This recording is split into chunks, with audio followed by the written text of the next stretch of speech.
guys. Good evening. Pero guys, gabi na dito guys, mga alas 7 na.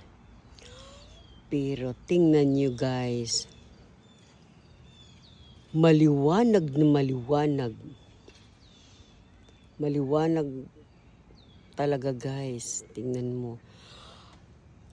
Ang linis ng kapaligiran.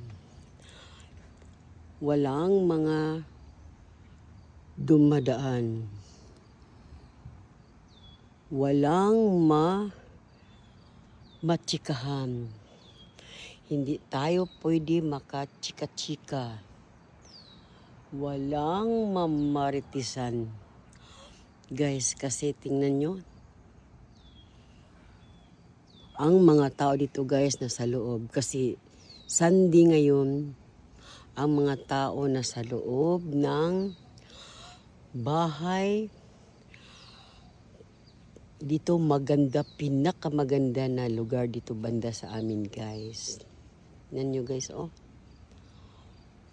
Tahimik na tahimik ang kapaligiran, ang daanan, tahimik dito guys.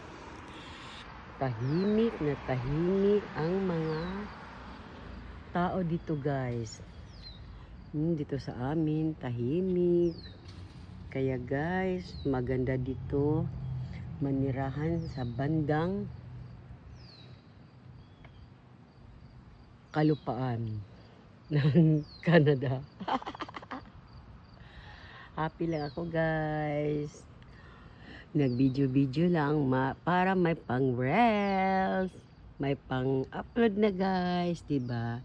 Ito guys, ang ganda ng flower, tanim ng kapatid ko at pamangkin ko. Ito, nakapinding lang ang mga sasakyan. Kasi, day off, relax time, movie time. Diba guys? Guys, oh. Gabi na dito guys. Diyan sa Philippines, umaga na. Pero dito guys, oh, liwanag na maliwanag. Pero pag winter, pag ganito, wala, na madilim na. Ito guys, oh. Ganda guys, no? Tahimik na tahimik ang kapaligiran. Yan lang guys. Good night to all over the world.